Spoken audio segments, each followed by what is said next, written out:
गोदावरी के तट पर, इस त्र्यंबक बाबा के तट पर, इस पंचवटी की पवित्र भूमि पर एक यमराज की धर्म पत्नी, एक यमराज की धर्म पत्नी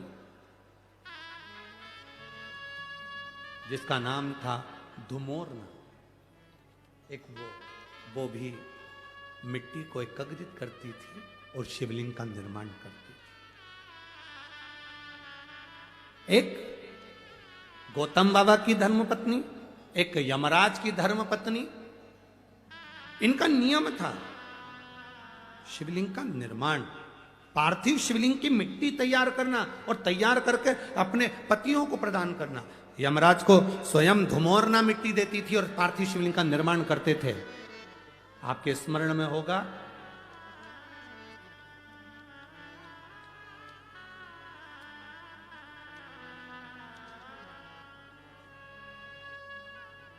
एक बार यमराज ने स्वयं ब्रह्मा जी से प्रश्न किया था, स्मरण करिएगा, गर्ग संहिता, कूर्म पुराण और ब्रह्म विवर्त पुराण का यह संवाद बड़ा सुंदर है। आज देव दीपावली के इस पवित्र कथा का लाभ अपन ले रहे हैं, अपने भीतर उतारिएगा। यमराज, धर्मराज स्वयं यमराज ब्रह्मा जी के पास में गए।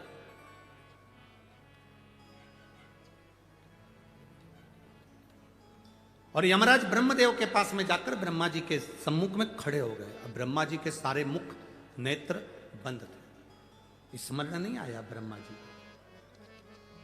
माता वीणा वादनी ने आवाज लगाकर अपने स्वर में अपनी वीणा से कहा, ब्रह्मदेव, दरवाजे पर यमराज आए हैं। ब्रह्मा जी ने अपने नेत्र खोले और ब्रह्मा जी ने जो नेत्र खोले तो सामने क्या देखते हैं कि यमराज खड़ा हुआ।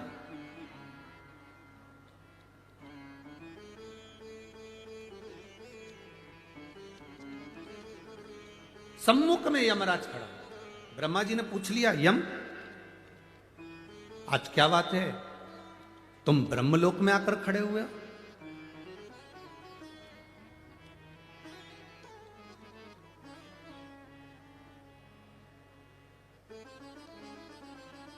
यमराज ने कहा, ब्रह्मा जी, मैं संसार के पापी जीवों को नरक का भोग भुगताता हूं। मैं मृत्यु लोक से आने वाले जितने जितने पापी जीव हैं, इनको यम का, नरक का भोग भुगताता हूं। इन जीवों को जब नरक का भोग भुगताता हूंगा तो उसका थोड़ा ना थोड़ा दोष मुझे भी तो लगता होगा।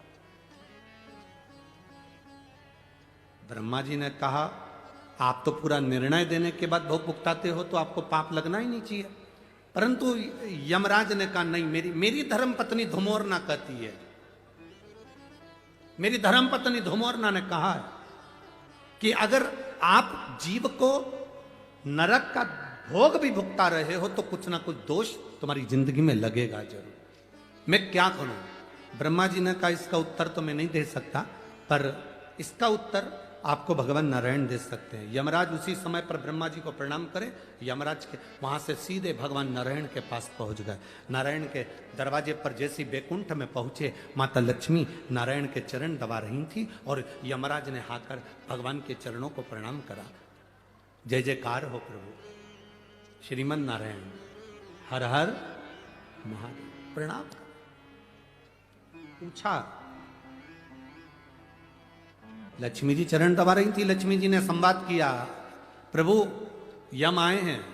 भगवान नारायण के नेत्र खुले, उठकर भगवान नारायण बैठे। क्या बात है यम, कैसे आना हुआ? यम ने कहा, जीवों को जब मैं त्राण देता हूं, जीवों को जब मैं नरक भुगताता हूं, उस समय पर मेरे को भी तो दोष लगता होगा। उस दोष की मुक्ति कैसे, उस दोष का निवारण कैसे? भगवान नारायण ने कहा, सुनो यम,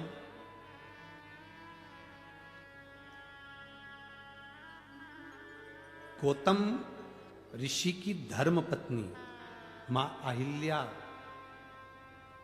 स्वयं भगवान शंकर से प्रार्थना कर कर उनकी सिर की गंगा की एक धार 7 केश हटाकर पृथ्वी पर लेकर आई है, जिसका नाम गोदावरी है। अगर यम भूल से भी एक बार उस भूमि पर स्वयं रामचरण रखेंगे, वो गोदावरी का तट सरल नहीं होगा। जहां पर स्वयं रामचरण रखेंगे, वो गोदावरी का तट सरल नहीं है। जहां स्वयं शंकर भगवान को भी उनका गुरु मिल जाएगा, वो भूमि साधारण नहीं है, गोदावरी का तट। तुम एक काम करो यमराज, मृत्युलोक में जाओ, गोदावरी के तट पर जिस पंचवटी में भगवान राम प्रवेश करेंगे, उस पंचवटी भूमि पर वन क्षेत्र में, जंगल क्षेत्र के अंतर्गत गोदावरी के एकांत स्थान में बैठकर तुम शिवलिंग का निर्माण कर कर उसका पूजन करो। तुम्हारी जिंदगी में अगर कोई जीव का दोष भी होगा तो वो समाप्त हो जाएगा। कैसा भी दोष हो समाप्त हो जाता है। आज आप लोगों से ज्यादा हमारी किस्मत बहुत धनी हुई है, हमारी किस्मत आज धन भागी हुई है कि इस पवित्र भूमि पर धुमोरना यमराज की पत्नी शिवलिंग बनाती थी, यमराज पूजन करते थे और यमराज के ऊपर का दोष भी समाप्त हो जाता था। आज वो पवित्र भूमि पर शिव पुराण गाने का सौभाग्य मिला।